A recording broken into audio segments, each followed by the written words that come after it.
Assalamualaikum warahmatullahi wabarakatuh. The honorable educators, also my worthy opponent right there. First, let me introduce myself. My name is Dinda Kesha Marcella from SMA Negeri Jogoroto as the proposition team for today's debate session.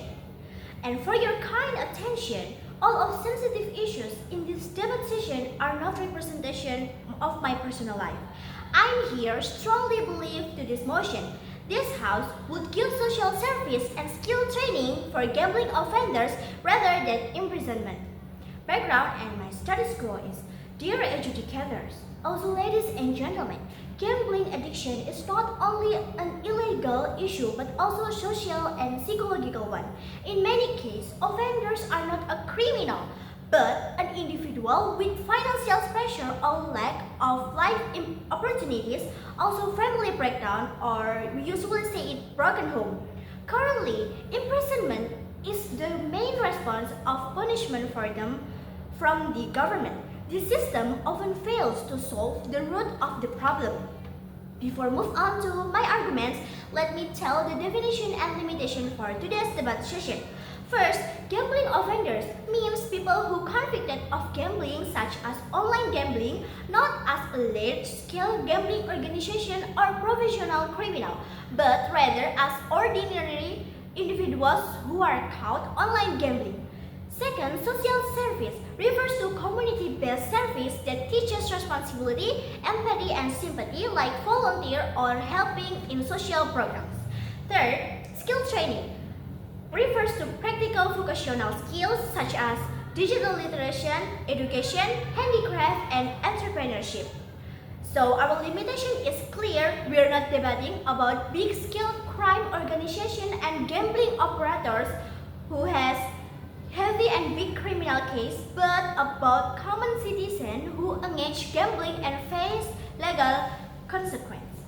Dear educators, a small-scale gambling offender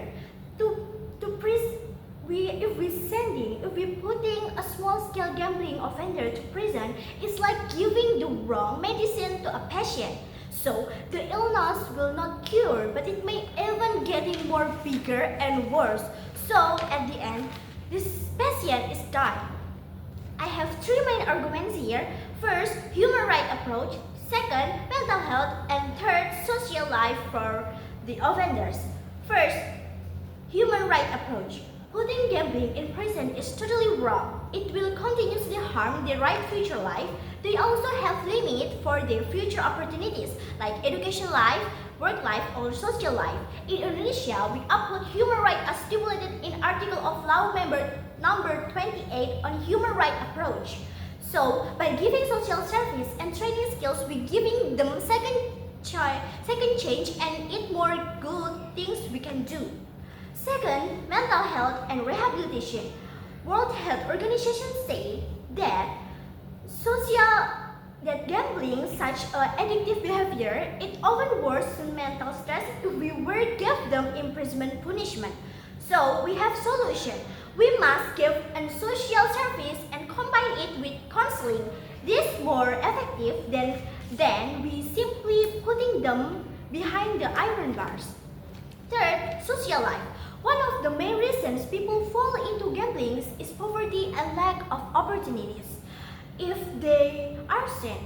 we send them to the prison, then they will come out from the prison with even more opportunities lack because of social stigma, and it will make more people's worse. However, skill training gives them employable abilities and allow them to reintegrate into society as a productive citizen. And we must know that social service builds empathy, sympathy, and responsibility, restoring their connection to the community than we cutting it off. In the conclusion, imprisonment is short-term consequence that does not address the deeper issue of gambling. Through my arguments and also my solution, we address human rights, mental health, and also we ensure social life of the offenders.